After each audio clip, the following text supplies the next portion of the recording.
Hello viewers, আপনারা তো সকলেই বাজার হাটে যান।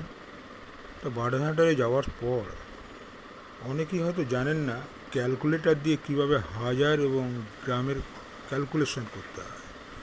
দেখা গেল হয়তো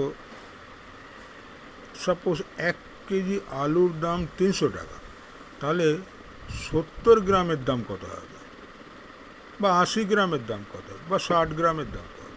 তো 1 কেজি আলুর দাম যদি 300 টাকা হয়, তাহলে 70 গ্রামের দাম কী করে আমি ক্যালকুলেটর দিয়ে বার করবো? আপনার হাতে থাকা স্মার্টফোনটা ইউজ করে আমি খুব তাড়াতাড়ি বার করতে পারবেন।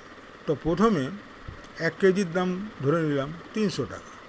তাহলে এখানে প্রথমেই লিখবেন ক্যালকুলেটারে 300, এরপরে ডিভাইড করবেন 1000 দিয়ে। 1000 কেন? 1000 গ্রামে 1 কিলো। এরপরে এখানে একটা ট্রিক্স আছে, এখানে একটা সাইন দেবেন, ইকুয়াল সাইন, তারপরে দেবেন একটা গুণ সাইন, তারপরে এবার 80 হোক, 70 গ্রাম হোক, 50 গ্রাম, সাপোজ 50 গ্রামের দাম কত? 15 টাকা। দেখুন এখানে বেরিয়ে গেল।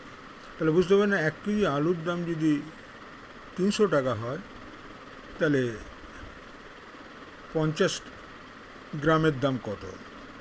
15 টাকা। আর একটা, যেমন যদি 400 টাকায় 1 কেজি পাওয়া যায়, আপনাকে চট করে কী করে করবেন? তাহলে 50 টাকায় কতটা পাওয়া যাবে? 400 টাকায় 1 কিলো পাওয়া যেত, 50 টাকায় কতটা পাওয়া যাবে? এইটা করবার জন্যে যে ফর্মুলাটা ইউজ করবেন ক্যালকুলেটারে, সেটা হচ্ছে প্রথমে লিখবেন 1000, এখানে 1000 লিখবেন। লিখে সে যত টাকাই কিলো, 400, 500, সাপোজ 400 টাকায় 1 কেজি পাওয়া যাচ্ছে, এরপরে ডিভাইড করবেন 400 দিয়ে। এটা 500 হতে পারে, 600 হতে পারে। এরপরে একটা ইকুয়াল সাইন দেবেন, দিয়ে একটা গুণ সাইন দেবেন। এবার যদি 50 গ্রাম, 40 গ্রাম, 30 গ্রাম, তো এখানে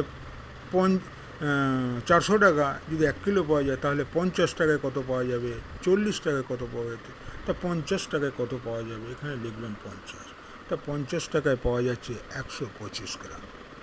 তো ভিউয়ার্স, বুঝতে পেরেছেন হাতের স্মার্টফোন দিয়ে কীভাবে গ্রাম কিলো হিসাব করতে হয়, কীভাবে যে 400 টাকা 1 কেজি পাওয়া গেলে 50 টাকায় কতটা পাওয়া যাবে, 30 টাকায় কতটা পাওয়া যাবে, 20 টাকায় কতটা, আপনি হাতের স্মার্টফোন দিয়ে ইজি ক্যালকুলেশন করতে পারবেন।